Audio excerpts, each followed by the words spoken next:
अमीश देवगन के साथ मेरे आज का ये कार्यक्रम देश के युवाओं को समर्पित है। आज उनकी बात होगी, उनके लिए बात होगी। इस सफर में मेरे साथ होंगे 3 खास मेहमान। इन तीनों को ही आप अच्छी तरह से जानते हैं और पहचानते भी हैं। सबसे पहले मैं बात करूंगा आशुतोष राणा से। आशुतोष राम और राष्ट्रवाद के गहरे संबंध के बारे में बताएंगे।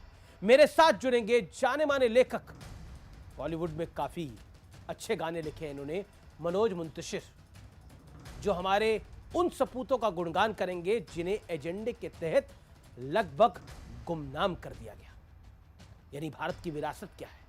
फिर बात होगी विक्रम संपत से। तो आज उन तथ्यों को खंगालने की कोशिश होगी जो इतिहास में गुम हो गए।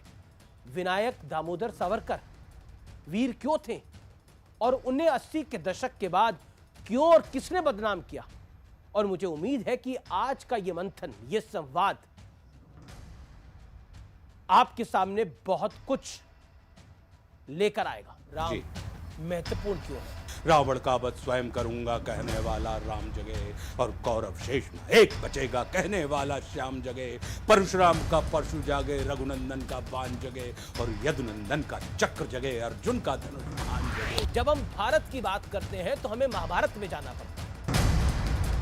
याचना नहीं अब रण होगा, जीवन जय या कि मरण होगा। टकराएंगे नक्षत्र निकर, बरसेगी भूप पर वनि प्रखर। फण शेष नाग का डोलेगा, विकराल काल मुंह खोलेगा।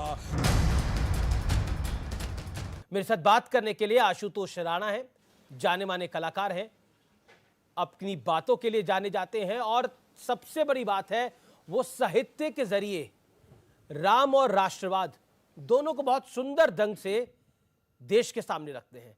आशु भाई, आपका स्वागत है। बहुत बहुत धन्यवाद अमीश। क्योंकि इस सेगमेंट का नाम है राम और राष्ट्रवाद। जब हम राम और राष्ट्रवाद की बात करते हैं तो ये पर्यायवाची क्यों बन जाते हैं? वो ये मान के चलते थे कि किसी भी राष्ट्र की संपत्ति का आकलन उस राष्ट्र की ज़मीन से नहीं, उस राष्ट्र में रहने वाले नागरिकों के ज़मीर से किया जाता है।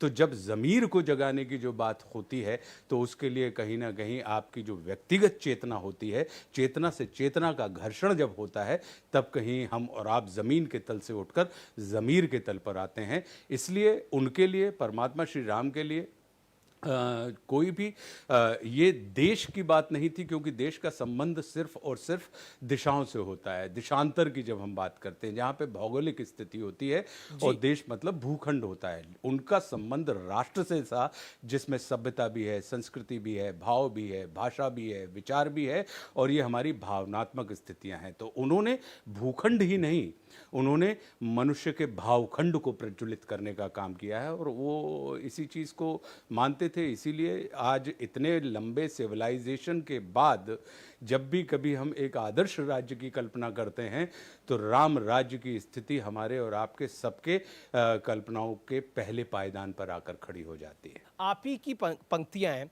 हे भारत के राम जगो मैं तुम्हें जगाने आया हूं। अगर इसको आप गुनगुनाकर इस समय कैसे इसको आप प्रस्तुत करेंगे? मैं निश्चित रूप से आह्वान करना चाहूँगा कि हे भारत के राम जगो मैं तुम्हें जगाने आया हूँ, और 100 धर्मों का धर्म एक बलिदान बताने आया हूँ। सुनो हिमालय कैद हुआ है दुश्मन की जंजीरों में, और आज बता दो कितना पानी है भारत के वीरों में। खड़ू शत्रु की फौज द्वार पर आज तुम्हें ललकार रही, और सोए सिंह जगो भारत के माता तुम्हें पुकार रही। रण की भेरी बज रही, उठो मोह निद्रा त्यागो, पहला शीश चढ़ाने वाले माँ के वीर पुत्र जागो। बलिदानों के वज्रदंड पर देशभक्त की ध्वजा जगे, और रण के कंकड़ पहने है वह राष्ट्रभक्त की भुजा जगे। अग्निपंथ के पंथी जागो, शीश हथेली पर धरकर, और जागो रक्त के भक्त लाडले, जागो सिर के सौदागर। खप्पर वाली काली जागे, जागे दुर्गा बरबंडा, और रक्त बीज का रक्त चाटने वाली जागे चामुंडा। नरमुंडों की माला वाला जगे कपाली कैलासी, और रण की चंडी घर घर नाचे मौत कहे प्यासी प्यासी। रावण का वध स्वयं करूंगा कहने वाला राम जगे, और कौरव शेष न एक बचेगा कहने वाला श्याम जगे। परशुराम का परशु जागे, रघुनंदन का बाण जगे, और यदुनंदन का चक्र जगे, अर्जुन का धनुष महान जगे। तो ये काफ़ी लंबी कविता है अभीश, तो मैं नहीं, बहुत मैं बढ़िया, बहुत इन बढ़िया। मैं पंक्तियों तो के माध्यम से कि मतलब जो आपको बोलूं, आपके जो शब्द हैं वो इतने खूबसूरत हैं इसमें कि मुझे लगता है कि इसमें भारत की पूरी संस्कृति समाहित हो जाती है कि असल में भारत है क्या, भारतवर्ष है क्या। जी बहुत ही खूबसूरती से आप इसको प्रस्तुत करते हैं और जी मुझे लगता है कि जो इसके, मैं आज, क्योंकि ये कविता आपने पढ़ी, इसके मायने क्या हैं, अगर आप कुछ समय लेकर इसे जरूर समझाएं देश के युवाओं को, जी। क्योंकि आज की जो पीढ़ी है इंस्टाग्राम पे इसके अच्छा है, मायने लेकिन सिर्फ इंस्टाग्राम यही पे हैं, सिर्फ इसके सिर्फ मायने और सिर्फ यही है। टिकटॉक बना के जीवन नहीं चलता। जी, देखिए, एक होती है सफलता और एक होती है सार्थकता। जी जीवन में एक होता है लक्ष्य और दूसरा होता है ध्येय। मतलब एक होता है टारगेट जिंदगी का और दूसरा होता है पर्पस ऑफ लाइफ। तो हमारा और आपका सबका जन्म सिर्फ टारगेट अचीव करने के लिए नहीं हुआ, हमारा और आपका सबका जन्म अपने पर्पस को, जीवन के उद्देश्य को पूरा करने के लिए हुआ है। हमारा और आपका जन्म सिर्फ सफलता अर्जित करने के लिए नहीं हुआ, हमारा और आपका जन्म जीवन में सार्थकता प्राप्त करने के लिए हुआ है। आशुतोष जी, आपसे बात हो रही है, रश्मि रथी की बात ना हो, दिनकर जी की बात ना हो तो अधूरा रह जाएगा ये संवाद। मैं दर्शकों जी। के साथ नाइंसाफी ये नहीं करना चाहूंगा। भगवान कृष्ण की वो चेतावनी, नहीं नहीं, बिल्कुल, ये जी जी, भगवान कृष्ण जी। की वो कौन सी पंक्तियां हैं, या फिर कहें तो कृष्ण की चेतावनी की वो कौन सी पंक्तियां हैं जी, जो आपको सबसे ज्यादा मैं प्रभावित श्री करती हैं? रामधारी सिंह जी, मुझे ये जो तृतीय सर्ग है रश्मि रथी का, जो श्रद्धेय श्री रामधारी सिंह जी दिनकर ने लिखा है, हम सब और प्रणाम करते हैं मैं उन्हें। इसको एक हर व्यक्ति के लिए, हम और आप सब जो व्यक्ति हैं, हम और आप हमेशा बाधाओं का तिरस्कार करते हैं, लेकिन वो इस तृतीय सर्ग में कहते हैं कि बिना बाधाएं ही होती हैं जो मनुष्य के परिष्कार का कारण होती हैं। तो वो लिखते हैं कि वर्षों तक वन में घूम घूम बाधा विघ्नों को चूम चूम, से धूप घाम पानी पत्थर, पांडव आए कुछ और निखर, सौभाग्य न सब दिन सोता है, देखें आगे क्या होता है। मैत्री की राह बताने को, सबको सुमार्ग पर लाने को, दुर्योधन को समझाने को, भीषण विध्वंस बचाने को भगवान हस्तिनापुर आए, पांडव का संदेशा लाए। क्या दो न्याय अगर तो आधा दो, दो न्याय अगर तो आधा दो, पर इसमें भी यदि बाधा हो तो दे दो केवल 5 ग्राम, रखो धरती अपनी तमाम, हम वहीं खुशी से खाएंगे, परिजन पर असीना उठाएंगे। और दुर्योधन वह भी दे न सका, आशीष समाज की ले न सका, उल्टे हरि को बांधने चला, जो था असाध्य साधने चला, जब नाश मनुज पर छाता है, पहले विवेक मर जाता है। हरि ने भीषण हुंकार किया, अपना स्वरूप विस्तार किया, डगमग डगमग दिग्गज डोले, भगवान कुपित होकर बोले, जंजीर बढ़ाकर साध मुझे, हाँ हाँ दुर्योधन बांध मुझे। यह देख गगन मुझ में लय है, यह देख पवन मुझ में लय है, मुझ में विलीन संसार सकल, मुझ में लय है झंकार सकल, अमृत फूलता है मुझ में, संघार झूलता है मुझ में, उदयाचल मेरा दीप्तिभाल, भूमंडल वक्ष स्थल विशाल, भुज परधि बंद को घेरे हैं, मैनाक मेरु पग मेरे हैं, दीप्ते जो ग्रह नक्षत्र निकर, सब है मेरे मुख के अंदर, दीर्घ हूं दृश्य अकांड देख, मुझ में सारा ब्रह्मांड देख, शत कोटि सूर्य शत कोटि चंद्र, शत कोटि सरत सर सिंधु मंद्र, शत कोटि विष्णु ब्रह्मा महेश, शत कोटि जिष्णु जल पति धनेश, शत कोटि रुद्र शत कोटि काल, शत कोटि दंडधर लोकपाल, जंजीर बढ़ाकर बांधने, हाँ हाँ दुर्योधन बांध मुझे। तो ये जो बात है कि उन्होंने समस्त ब्रह्मांड के दर्शन जो अपने स्वरूप में कराए हैं, और वो आगे कहते हैं कि सूने को साध न सकता है, वो मुझे बांध कब सकता है। और मैत्री का मूल्य न पहचाना, हित वचन नहीं तूने माना, मैत्री का मूल्य न पहचाना, तो ले मैं भी अब जाता हूं, अंतिम संकल्प सुनाता हूं, याचना नहीं अब रण होगा, जीवन जय या कि मरण होगा, टकराएंगे नक्षत्र निकर, बरसेगी भूप पर वनि प्रखर, फण शेष नाग का डोलेगा, विकराल काल मुंह खोलेगा, दुर्योधन रण ऐसा होगा फिर कभी नहीं जैसा होगा, भाई पर भाई टूटेंगे, वायस श्रृगाल सुख लूटेंगे, सौभाग्य मनुज के छूटेंगे, विश्व बाण बूंद से छूटेंगे, आखिर तू भूषाई होगा, हिंसा का पर्दाई होगा। थी सभा सन सब लोग डरे, चुप थे या थे बेहोश पड़े, केवल 2 नर न अघाते थे, धृतराष्ट्र विदुर सुख पाते थे, कर जोड़ कड़े प्रमुदित निर्भय, दोनों पुकारते थे जय जय।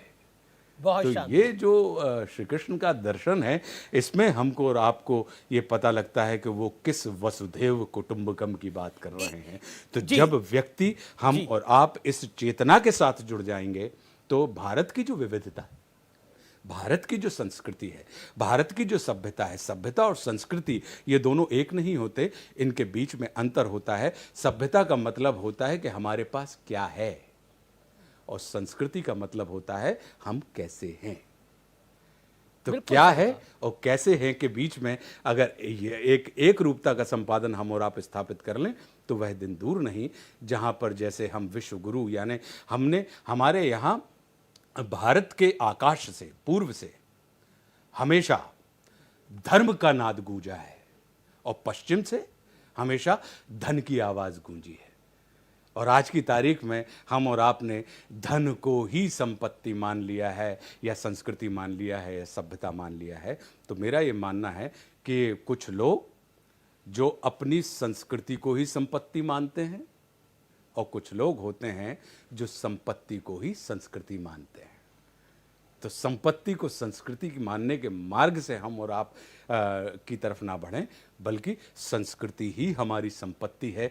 हमारा इतिहास आदिकाल से है। हमारा इतिहास बहुत पुराना है। जब हम भारत की बात करते हैं तो हमें महाभारत में जाना पड़ता है। क्या आपको लगता है कि गीता की पंक्तियां आज भी जीवन में सबके, हम सबके, आपके, मेरे, हम सबके करोड़ों दर्शकों के, न्यूज 18 के माध्यम से जो इस समय आपको देख रहे हैं, उनके जीवन में चरितार्थ होती हैं?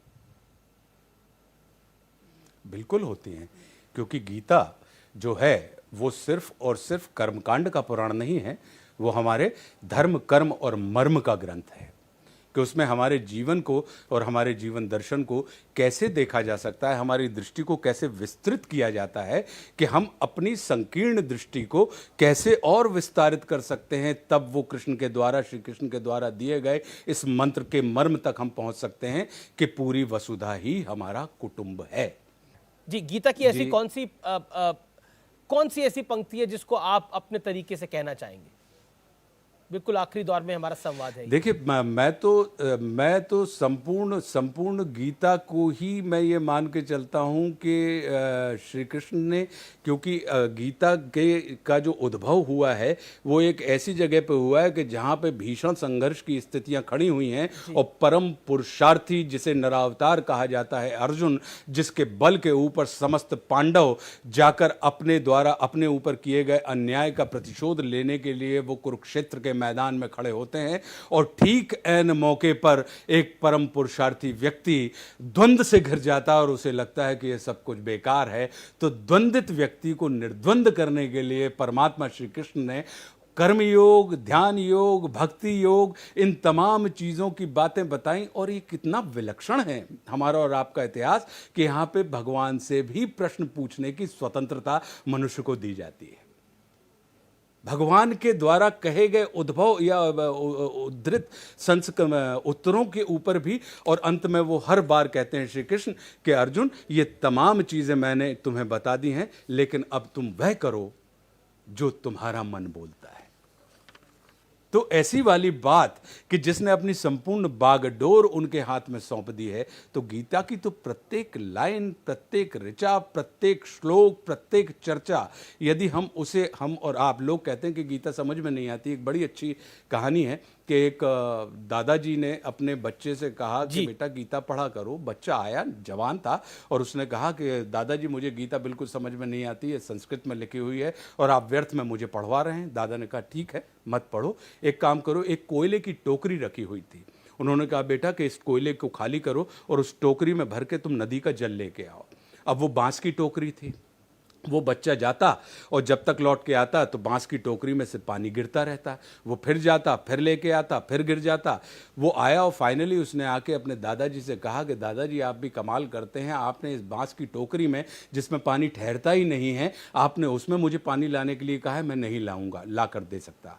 तो दादाजी ने कहा कि बेटा आप उस टोकरी को देखो, तो उन्होंने टोकरी को देखा तो जो काली टोकरी हुई थी, निरंतर पानी के संपर्क में आते हुए उसकी कालिख निकल गई और वो साफ हो गई।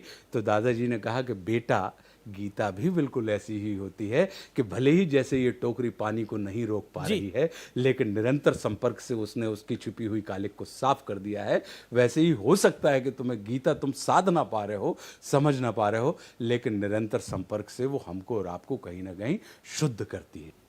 जी आशुतोष जी, आज अपने समय निकाला हमारे इस खास कार्यक्रम के लिए, आपका बहुत बहुत शुक्रिया,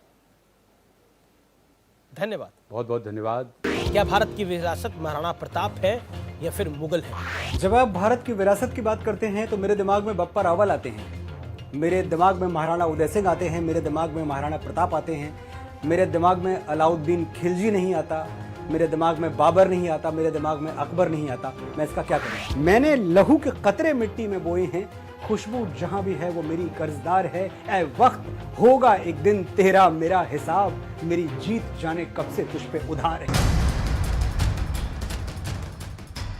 और अब वक्त है अगले दौर का, और इस दौर में हम बात करेंगे कि भारत की विरासत कौन है, क्या है।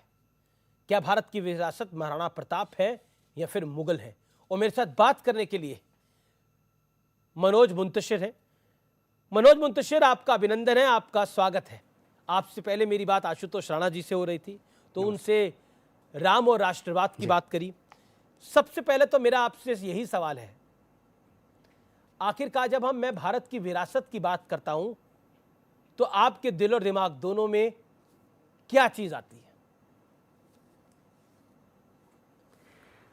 जब आप भारत की विरासत की बात करते हैं तो मेरे दिमाग में बप्पा रावल आते हैं, मेरे दिमाग में महाराणा उदय सिंह आते हैं, मेरे दिमाग में महाराणा प्रताप आते हैं, मेरे दिमाग में अलाउद्दीन खिलजी नहीं आता, मेरे दिमाग में बाबर नहीं आता, मेरे दिमाग में अकबर नहीं आता। मैं इसका क्या करूं?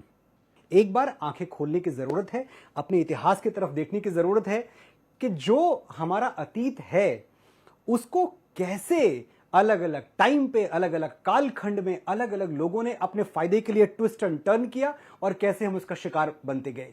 मैं इस फिल्म इंडस्ट्री में हूं और मैं इस फिल्म इंडस्ट्री को अच्छी जगह मानता हूं, मैं इसको खराब जगह नहीं मानता, लेकिन समय समय पर अपने जाती फायदे के लिए यहां कहानियों को इस तरह से पेश किया गया है कि आज मुझे शर्मिंदगी होती है।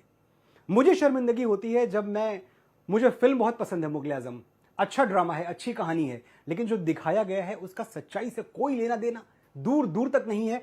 हमारी प्रॉब्लम यह है कि उस जनरेशन से लेकर आज तक जो हमें पर्दे पे दिखा दिया गया, हमने इसको सच मान लिया। हमने कभी इतिहास के पन्ने पलटने की कोशिश नहीं की, हमने द ग्रेट मुगल मान लिया और यह नहीं सोचा कि जिसको हम द ग्रेट मुगल कह रहे हैं ये वही आदमी है जो आगरा के किले के सामने मीना बाजार लगवाता था और लड़कियां जाके पसंद करता था, अपने हरम में भेजता था।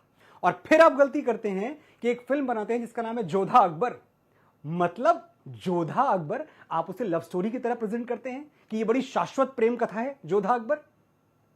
उस वक्त आपने बताया कि जोधा बाई तो, खैर कुछ तो इतिहासकार ये भी मानते हैं कि वो कभी विवाह हुआ ही नहीं था आमेर की राजकुमारी का अकबर के साथ, तो वो विवादित विषय है। लेकिन अगर हुआ भी था तो वो तीसरी पत्नी थी, वो तीसरी पत्नी थी। अगर यहां भी बात रुक जाती तो हम मान लेते कि चलो अच्छी लव स्टोरी थी, तीसरी पत्नी के साथ अकबर ने जिंदगी भर शादी का पवित्र बंधन निभा दिया। यह हुआ। जोधा के बाद 9 शादियां, विकिपीडिया पढ़िए ना, मैं दूर जाने की बात नहीं कर रहा, हर किसी के पास अवेलेबल है। जोधा बाई के बाद 9 शादियां की हैं। कुछ इतिहासकार यह भी मानते हैं कि तकरीबन 36 शादियां की थी अकबर ने। यह कौन सी मोहब्बत थी?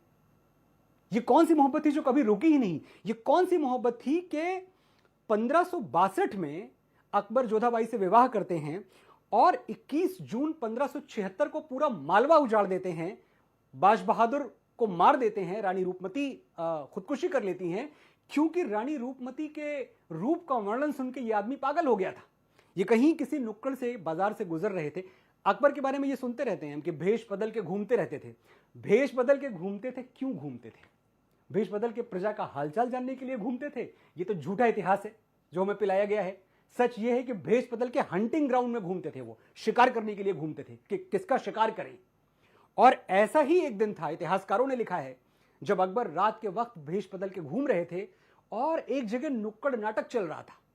तो उस नुक्कड़ नाटक में जो कलाकार था वो रानी रूपमती की सुंदरता का वर्णन कर रहा था। कि कैसे दुनिया में रानी रूपमती से ज्यादा सुंदर कोई और नहीं है। अकबर उस समूह में जो वो नाटक देख रहा था वहां खड़े हो गए और सुनते रहे बहुत देर तक, और उनके दिमाग में इस तरह रानी की खूबसूरती का नशा छाया कि उन्होंने अगले दिन अपनी फौजों को, जो उनके सौतेले भाई थे, जो उनकी दाई के पेट से पैदा हुए थे, सौतेला तो नहीं पर भाई मानते थे उनको आदेश दिया कि तुम जाओ और रानी रूपमती को उठा के लाओ।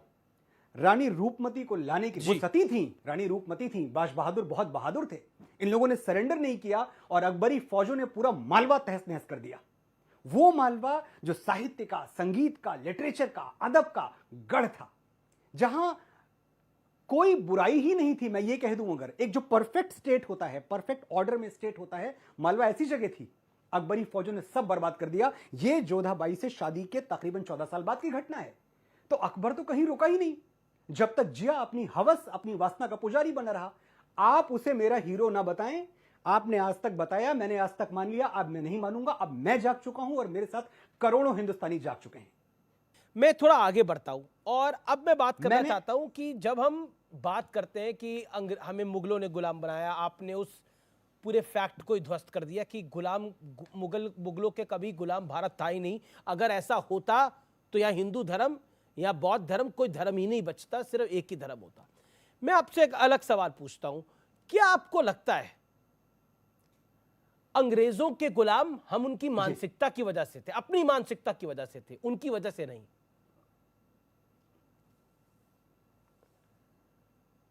हां, बिल्कुल सही है, बिल्कुल सही है। देखिए, इस दुनिया में एक बात बहुत सच है, चाणक्य ने भी कहा था कि हर प्रजा को वैसा ही राजा मिलता है जैसा वो डिजर्व करती है।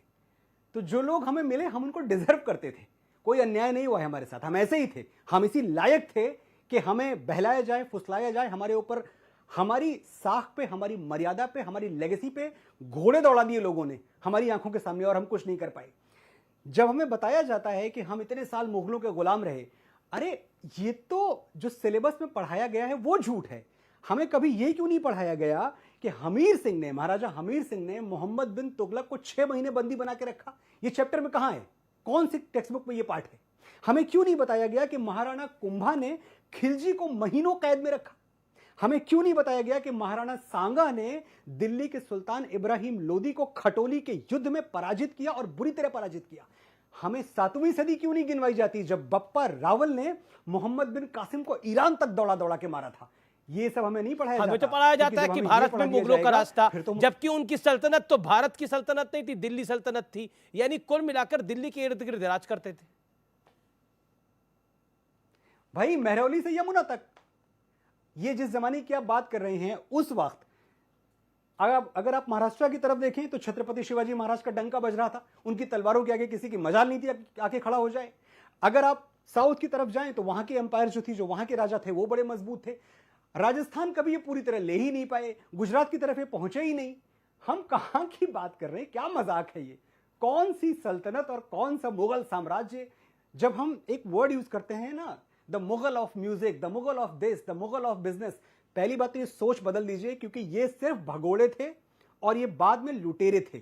इनकी तीसरी कोई पहचान नहीं है। भगोड़े और लुटेरे, तीसरी पहचान जो दी है वो इस देश ने दी है और हमारी नपुंसकता ने दी है, क्योंकि हम चुपचाप सुन गए और सह गए। महरौली से यमुना, यही सल्तनत है, इसको आप जो कहना चाहें कह लें। मैं एक किस्सा पढ़ रहा था, और आपने तो फिल्म भी करी है, उसमें जो संजय दत्त का किरदार है, वो जो किरदार है वो एक ऐसे व्यक्ति का है जो वाकई असलियत में था। भुज में जी, जो वाकई असलियत में था, रणछोड़ दास पग्गी। 1965 और 1901, ये देश की जनता को पता होना चाहिए, देश के युवाओं को पता होना चाहिए कौन था रणछोड़ दास पग्गी। रणछोड़ दास पग्गी वो व्यक्ति था जिसने 65 और 71 की लड़ाई में भारतीय सेना का मार्गदर्शन किया, और जो पग्गी नाम दिया है क्योंकि वो पग पहचान लेता था, कितने ऊंट गए हैं, कितने लोग उस पे गए हैं, इसलिए उसको नाम पग्गी दिया गया। और उसके नाम पर बीएसएफ की एक पोस्ट भी है आज की तारीख में। उसका देहांत 112 साल की उम्र में, 112 साल की उम्र में 2013 में हुआ है। तो हमारे देश में रणछोड़ दास पग्गी को भी कोई जानता नहीं है। हालांकि एक फिल्म बनी है, उसके जरिए हो सकता है बहुत लोग उसको जाने, अब आने वाले दिनों के अंदर उनके बारे में पढ़े। तो ऐसा नहीं है मनोज भाई कि उस समय ऐसा था, आज तक ऐसा ही है कि हमारे देश के अंदर रणधीर दास पग्गी को भी पहचान दिलाने के लिए एक फिल्म बनानी पड़ती है। मैं आपसे जानना चाहता हूं, क्योंकि आपके उसमें आपने एक सिपाही के बारे में लिखा है और बहुत ही खूबसूरत लिखा है, इतना खूबसूरत लिखा है कि जब मैंने वो पढ़ा तो मेरी आंखों में खुद आंसू आ गए। जब मैंने वो सुना तो वाकई मन में ज्वाला सी कूद उठी। मैं जरूर सुनाऊंगा, और उसके पहले मैं आपकी इस बात पे भी तस्दीक की मुहर लगा दूं कि ये सच है कि हम अपने झूठे हीरोज से हमें कभी वक्त ही नहीं मिला कि हम सच्चे और असली हीरोज की तरफ जाएं। हमारे पास कहां टाइम था कि हम रणछोड़ दास पग्गी की तरफ देखें। क्यों? पग्गी हिंदुस्तान आए, उन्होंने रॉ ज्वाइन किया, लेकिन हमने कभी ये जानने की कोशिश की कि ये कितना बड़ा हीरोइक आदमी था कि सरहद पे, ये पाकिस्तान में रहा करते थे पहले पग्गी, इनका जो गांव था वो हिंदुस्तान पाकिस्तान बॉर्डर पे था जी। और जो पाकिस्तानी सिपाही थे, जो पाकिस्तानी फौजी थे, वो पग्गी, रणछोड़ दास पग्गी के गांव में आके जानवर ले जाते थे। भाई आज दावत है फौजी साहब की, तो सारे जानवर, गाय ले गए, बकरियां ले गए, जो मिला सब ले गए, क्योंकि वो काट के खाना है। जब ये रणछोड़ दास पग्गी ने इस पे एतराज किया तो ये फौजी आके पग्गी से कहते हैं कि तुम्हें भी देना पड़ेगा, ये फौज का हुक्म है पाकिस्तानी फौज का कि तुम्हें जानवर देने पड़ेंगे। पग्गी ने कहा हमने देवी मां की सौगंध ली है कि हम मासूम जानवरों की बलि नहीं देंगे। इस बात पे बात बढ़ती है और वहीं अनेकों पाकिस्तानी फौजियों को अपने फरसे से परशुराम की तरह पग्गी काट के फेंक देते हैं। तब उनको पाकिस्तान छोड़ना पड़ा।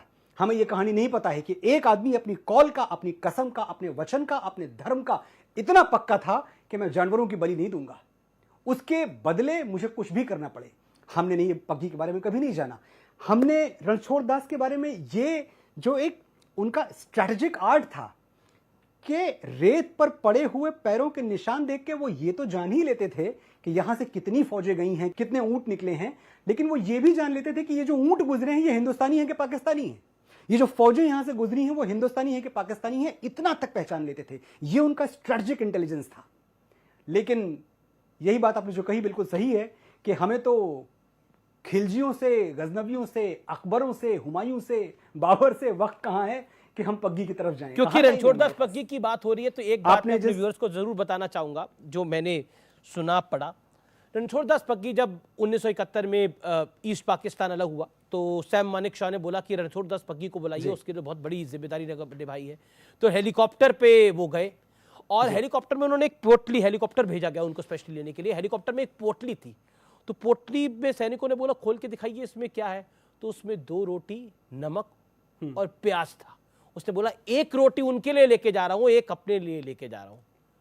तो ये खूबसूरती थी रणछोड़ दास पग्गी की। मुझे लगता है कि 112 साल वो रहे और उन्होंने भारत माता की सेवा करी। जिस तरीके से वो कर सकते थे उनको हम सलाम कर सकते हैं। आज़ादी के इस दिन पर उस व्यक्ति को जरूर याद करना चाहिए जिसने 65 और 71 की लड़ाई हमें जितवा दी। यानी उसमें उनका योगदान रहा। वो योगदान बहुत लोगों ने जितवाई लेकिन उनका बड़ा योगदान रहा। तो वो भी एक सैनिक ही थे हमारे देश के लिए, वो सिपाही थे हमारे देश के लिए। आज चाहे बीएसएफ हो, चाहे मुंबई पुलिस हो, चाहे दिल्ली पुलिस हो, चाहे कलकत्ता पुलिस हो, चाहे कोई भी देश की पुलिस हो, चाहे कोई भी देश की फोर्स हो, बीएसएफ हो, सीआरपीएफ हो, आर्मी हो, वायुसेना हो, नेवी हो, सिपाही जो आपने लिखा ना, मुझे लगता नहीं है कि इससे खूबसूरत कुछ लिखा जा सकता है। ये जो कविता है सिपाही, ये कविता दरअसल एक आखिरी चिट्ठी है। ये आखिरी चिट्ठी है एक सिपाही की जी। और एक सिपाही मैं कह रहा हूं, लेकिन सच ये है कि इस देश में जितने भी सिपाही शहीद होते हैं, अगर उनको मौका दिया जाए तो वो अपनी आखिरी चिट्ठी में यही लिखेंगे जो इस कविता में मैंने लिखा है कि सरहद पे गोली खा के जब टूट जाए मेरी सांस, मुझे भेज देना यारों मेरी बूढ़ी मां के पास। सरहद पे गोली खा के जब टूट जाए मेरी सांस, मुझे भेज देना यारों मेरी बूढ़ी मां के पास। बड़ा शौक था उसे मैं घोड़ी चढ़ूं, धमाधम ढोल बजे, तो ऐसा ही करना, मुझे घोड़ी पे लेके जाना, ढोलकें बजाना, पूरे गांव में घुमाना और मां से कहना बेटा दूल्हा बन के आया है, बहू नहीं ला पाया तो क्या, बारात तो लाया है। मेरे बाबूजी पुराने फौजी बड़े मनमौजी कहते थे, बच्चे तिरंगा लहरा के आना या तिरंगे में लिपट के आना। कह देना उनसे मैंने उनकी बात रख ली। दुश्मन को पीठ नहीं दिखाई, आखिरी गोली भी सीने पे खाई। मेरा छोटा भाई, उससे पूछना क्या मेरा वादा निभाएगा। मैं सरहदों से बोल के आया था, एक बेटा जाएगा तो दूसरा आएगा। वाह। मेरी छोटी बहना, उससे कहना मुझे याद था उसका तोहफा, लेकिन अजीब इत्तेफाक हो गया, राखी से पहले ही भाई राख हो गया। वो कुएं के सामने वाला घर, 2 घड़ी के लिए वहां जरूर ठहरना। वहीं तो रहती है वो जिसके साथ जीने मरने का वादा किया था। उससे कहना कि भारत मां का साथ निभाने में उसका साथ छूट गया, एक वादे के लिए दूसरा वादा टूट गया। बस एक आखिरी गुजारिश, मेरी आखिरी ख्वाहिश, मेरी मौत का मातम ना करना। मैंने खुद ये शहादत चाही है, मैं जीता हूं मरने के लिए, मेरा नाम सिपाही है। ये जो बोल हैं वो इतने खूबसूरत हैं, इतने खूबसूरत हैं, शायद आंखें नम हो जाएं। स्टूडियो में मैं हूं तो मेरे कैमरामैन की भी आंखें नम है और स्टूडियो के उस पार दर्शकों की भी आंखें नम होंगी। आपने जो तेरी मिट्टी गाया, जो तेरी मिट्टी के बोल लिखे, मुझे लगता है कि वो भी एक सिपाही की कहानी है। चाहे वो अभी आपने शेरशाह में जो आपने शब्दों को लिखा या फिर भुज में आपने एक गाना लिखा, मुझे लगता है कि वो सब कहानियां हैं। आप गुनगुना दें अपने तरीके से। ऐ मेरी ज़मीं अफसोस नहीं जो तेरे लिए 100 दर्द सहे, महफूज रहे तेरी आन सदा, चाहे जान मेरी ये रहे न रहे। ऐ मेरी ज़मीं महबूब मेरी, मेरी नस नस में तेरा इश्क बहे, फीका न पड़े कभी रंग तेरा, जिस्मों से निकल के खून कहे। तेरी मिट्टी में मिल जावां, गुल बन के मैं खिल जावां, इतनी सी है दिल की आरज़ू, तेरी नदियों में बह जावां, तेरे खेतों में लहरावां, इतनी सी है दिल की आरज़ू। कि सरसों से भरे खलिहान मेरे, जहां झूम के भंगड़ा पा न सका, आबाद रहे वो गांव मेरा, जहां लौट के वापस जा न सका। ओ वतना वे, मेरे वतना वे, तेरा मेरा प्यार निराला था, कुर्बान हुआ तेरी असमत पे, मैं कितना नसीबों वाला था। ओ हीर मेरी, तू हंसती रहे, तेरी आंख घड़ी भर नम ना हो, मैं मरता था जिस मुखड़े पे, कभी उसका उजाला कम ना हो। उसको वो माँ याद आती है जो कहती थी मेरा बेटा चांद जैसा है। ओ माई मेरी, क्या फिक्र तुझे, क्यों आंख से दरिया बहता है, तू कहती थी तेरा चांद हूं मैं और चांद हमेशा रहता है। बहुत ही अच्छी पंक्तियां हैं ये और बहुत ही खूबसूरत पंक्तियां हैं। कितनी बार भी सुनो मनोज, कितनी बार भी सुनो इन सब चीज, इन शब्दों को, ऐसा लगता है ये कम है, ये कम है। आपने न्यूज़ 18 को अपना वक्त दिया, आपका बहुत बहुत अभिनंदन इसके लिए, बहुत बहुत शुक्रिया, बहुत बहुत धन्यवाद आपका। उम्मीद करते हैं कि आप ऐसे ही काम करते रहेंगे, देश में अलख जगाते रहेंगे। और मनोज मुंतशिर, आज आपको लाने का एक कारण ये भी था कि आप उस पीढ़ी से आते हैं जिस पीढ़ी ने सच्चाई से बातों को बोलना सीख लिया है। इसलिए देश के युवाओं को आपसे बहुत कुछ सीखने को भी मिलता है कि एक सामान्य परिवार का लड़का, गौरीगंज से निकला हुआ, आज इस मुकाम तक पहुंचा है। क्योंकि ऐसा कहने वाले बहुत मिलते हैं कि हमें मौका नहीं मिला, लेकिन किसको मौका मिलता है मनोज? क्या आपको मौका खुद मिल गया या मेरे को मौका खुद मिल गया? मौके तो लेने पड़ते हैं। क्या नीरज चोपड़ा को, जिसने गोल्ड मेडल लिया है, उसको मौका खुद मिल गया? मौके तो लेने पड़ते हैं, आगे बढ़ना पड़ता है जीवन के अंदर, इसमें तो कोई दोराई नहीं है। हर कोई तो उन परिवारों में पैदा नहीं हो सकता जहां चांदी के चम्मच सोने की थाली होता है, ऐसा तो होता नहीं है। अक्सर हीरो वहीं से निकलते हैं जहां पर मिट्टी की खुशबू होती है। बिल्कुल अमीश, आपने बहुत सही बात कही। और मैं तो किसान का बेटा हूं, मैं खेतों मेड़ों पगडंडियों में पल के बड़ा हुआ हूं। मैंने लहू के कतरे मिट्टी में बोए हैं, खुशबू जहां भी है वो मेरी कर्जदार है। ऐ वक्त, होगा एक दिन तेरा मेरा हिसाब, मेरी जीत जाने कब से तुझ पे उधार है। तो मैं ये मानता था कि अगर मैं इस मिट्टी को कुछ दे पाऊंगा, अगर इसमें अपना टैलेंट बो पाऊंगा, तो एक दिन कामयाबी की फसल जरूर होगी। कोई रोक नहीं सकता, ये साइंस है, इसे कोई झुठला नहीं सकता। तो जरा थोड़ी लोकल बिल्कुल, भाषा यही के अंदर कह रहा था यूपी कि के मैं अक्सर दर्शक देखता आपके हूं अपने कि- गौरीगंज के आपको देख रहे हैं, अमेठी के। अमेठी से लोग जान लेते हैं, गौरीगंज इतना नहीं गौरीगंज पता के- रहता लोगों को। अमेठी नहीं, हाई नहीं, प्रोफाइल ऐसा है नहीं ना, सब गौरीगंज जाने थे, अमेठी जाने थे। जी। अमेठी जाने थे सब, गौरीगंज अमेठी में बहुत अंतर नहीं ना, अब तो एक होएगा। तो हमें एक बात जरूर कहना चाहिए था, जितना जने हमका सुनता है ये समय, कि भैया ये बात से न डरा कि अगर अपने घरे से निकल गया, अपन घर छोड़ दिया, तो घरे वाले का हुए। हम जानी थे ये डर हमहू का है, ये डर सबका होता है। और हम तो अकेले लड़का रहे अपने माई बाप के, न भाई न बहन, लेकिन घर छोड़े न हम घर ये बड़े छोड़े कि हम रामचरितमानस पढ़े रहें। हमका पता रहना है कि दशरथ के बेटवा भगवान राम जो वह अयोध्या छोड़े तो वह का रहे, युवराज राम, राजा राम बने वाला रहे, राजा राम बना नहीं रहे। लेकिन जब उनका वनवास मिला, 14 साल के वनवास काट के वापस लौटे, तो का बने, मर्यादा पुरुषोत्तम राम। तो यही करे कह तू का सबका, आपन घर छोड़ा, अपने कंफर्ट जोन से बाहर निकला, मेहनत करा, आवा, खून पसीना बहावा, और मर्यादा पुरुषोत्तम राम की तरह वापस अपने घर में जा, और तुरे लौटे पर दिवाली मनाई जाए, जश्न मनावा जाए, चारों तरफ दिया जलावा जाए, इतनी सफलता बटोर के जा, अपनी मिट्टी के नाम रोशन करा। यही करे का है, यही हम कीन, और यह तू का करे का है। बात करेंगे सावरकर की, यानी वीर सावरकर की, और इस सेगमेंट का नाम है सावरकर का संपूर्ण सत्य। और मेरे साथ बात करने के लिए इससे बेहतर शख्सियत नहीं हो सकते। मेरे साथ विक्रम संपत है, जिन्होंने वीर सावरकर पे किताब लिखी है। वीर सावरकर को यह साबित करना पड़ता है हमारे देश के अंदर कि वो सच में वीर थे, उन्होंने सच में देश के लिए कुछ किया था। ऐसा क्यों? इसको मैं मानता हूं कि आजकल की जो कंटेम्प्रेरी पॉलिटिक्स है, अब की राजनीति के रोटी सेंकने के लिए लोग करते हैं, जो सबसे अहम सवाल उन पे उठता है वो यही है कि उन्होंने तो माफ़ीनामे लिखे थे वगैरह। ये बिल्कुल गलत धारणा है कि उन्होंने अंग्रेज़ों से माफ़ी मांग के रिहाई ली थी काला पानी से।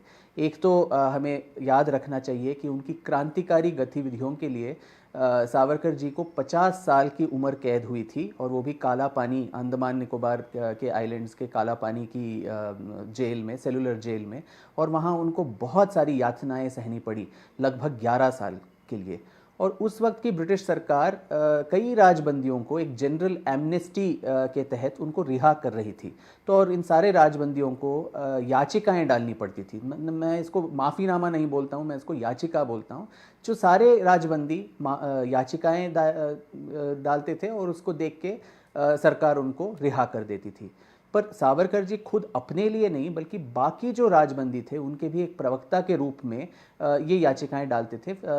फॉर एग्जांपल 1917 में उनकी एक याचिका है जिनमें वो लिखते हैं कि अगर मेरा नाम जुड़ने से बाकी सारे लोगों की रिहाई में अगर कोई अड़चन आ रही है तो मेरा नाम आप हटा दीजिए और बाकियों को छोड़ दीजिए, और उससे मुझे उतनी ही खुशी होगी जिससे मेरी खुद की रिहाई से होगी। तो इससे भी ये साफ जाहिर होता है कि वो बाकियों के एक प्रवक्ता के रूप में वहाँ बात कर रहे थे। विक्रम, ऐसा क्या हुआ कि इंदिरा गांधी, पूर्व प्रधानमंत्री इंदिरा गांधी वीर सावरकर का लोहा मानती थी, लेकिन उस दशक के बाद जी हमने ऐसी स्थिति नहीं देखी, भारतीय राजनीति में वीर सावरकर को अनटचेबल कर दिया गया। ऐसा क्यों हुआ? इंदिरा गांधी ने, जैसे आपने सही कहा, 1966 में जब इनकी मौत हुई तो उन्होंने भूरी भूरी प्रशंसा की थी इनकी, और इनके ऑनर में एक डाक का टिकट भी जारी किया था, उन पे एक फिल्म बनी थी, उनके स्मारक के लिए निधि दी गई थी। तो आज के कांग्रेस के नेता हमें बताएं कि क्या उनकी जो शीर्षस्थ नेता थी इंदिरा गांधी जी, वो खुद एक ब्रिटिश के पिट्ठू हों, जो कायर हों, जो गांधी हत्यारे हों, ऐसे एक आदमी की प्रशंसा में ऐसी बातें कर रही थी? और अगर कर रही थी तो क्यों कर रही थी? जनता भी जानना चाहेगी कि वीर सावरकर का परिवार इस समय कहां पर है, क्या कर रहा है, कितने लोग हैं? वो मुंबई जी, उनके जो डायरेक्ट परिवार बहुत कम लोग बचे हैं, परंतु उनके जो छोटे भाई नारायण राव थे, उनके पोते रंजीत सावरकर जी वहाँ पे मुंबई में एक राष्ट्रीय स्मारक चलाते हैं इनके नाम से। परंतु वो भी जब ये जिंदा भी थे तब इनकी जो भाभी थी येशु वाहिनी और इनकी खुद की पत्नी यमुनाबाई, वो दोनों जिस तरह से ये औरतों ने देश के लिए संघर्ष किया, दोनों पति, इनके बड़े भाई भी काला पानी की सज़ा उनको हो गया था, बाबा राव सावरकर को, और ये दोनों जो महिलाएं थी, इनके सारे जो प्रॉपर्टीज़ थे वो जब्त कर लिए गए। सावरकर जी के डिग्रीज जो थे, वो बैचलर्स डिग्री हो या फिर लॉ डिग्री हो, वो सरकार ने वापस ले लिए थे। तो पूरा परिवार जो है भीख के कगार पे आके खड़ा हो गया था और पूरे समाज में भी उनको एक तरह से बहिष्कृत कर दिया गया था। एक अपनी किताब में जो लिखा आपने, 1984 में जो सिख विरोधी दंगे हुए, आपका दावा है, उससे पहले 1948 में ऐसे ही प्रायोजित दंगे हुए थे जिसके बारे में देश को ज्यादा नहीं पता है। ये पूरा मामला क्या है? 1984 सिख दंगे हुए, हम सबको पता है 1948 में क्या हुआ था। जी, ये एक रहस्य है जिसको बहुत ही अच्छे तरह से देश से छुपा दिया गया है कि 1948 में गांधी जी की हत्या के बाद, क्योंकि आरोपी जो थे नथुराम गोडसे और नारायण आप्टे, ये मराठी ब्राह्मण थे, तो जिस तरह सिखों को उनके समुदाय को उस प्रतिशोध की ज्वाला उनको देखनी पड़ी थी, उसी तरह जो मराठी ब्राह्मण थे महाराष्ट्र में, उनका गांधी की हत्या के बाद मराठी ब्राह्मणों को उनको प्रतिशोध लेने के लिए कांग्रेस के लोगों ने, बहुत शीर्षस्थ कांग्रेस के लोगों ने नरसंहार आयोजित किया था पूरे महाराष्ट्र में। और ये 1950 के दशक में एक इतिहासकार थी मॉरिन पैटरसन, वो आके भारत में इस पे संशोधन कर रही थी और वो बताती हैं, और उनका बहुत मैंने सोर्सेस कोट किए हैं अपने किताब में, कि किस तरह तत्कालीन महाराष्ट्र सरकार ने उनको दस्तावेज भी नहीं दिखाए, क्योंकि दस्तावेज बहुत कम थे भी, एफआईआर दर्ज नहीं हुए, केस रजिस्टर नहीं हुए, हजारों की तादाद में ब्राह्मणों को चुन चुन के मारा गया था। पहले जो चित्पावन ब्राह्मण थे जो उनके समुदाय के थे उनको मारा गया, फिर देशस्थ ब्राह्मणों को भी पकड़ पकड़ के मारा गया, उनके जो ज़मीनें थीं वो जब्त की गई और वे गाँव से उनको भाग खड़ा होना पड़ा, जैसे कश्मीरी पंडितों के साथ हुआ था। तो वो या तो बम्बई, पुणे, ऐसे शहरों की तरफ वो चले गए थे। कि इस देश के अंदर 1900 जो कश्मीरी पंडितों के साथ हुआ 1990 के दशक के अंदर, उससे पहले 1984 में हुआ सिखों के साथ जब इंदिरा गांधी की हत्या कर दी गई, लेकिन उससे पहले 1948 में जब महात्मा गांधी की हत्या हुई, निर्मम हत्या हुई, जिसको हम सब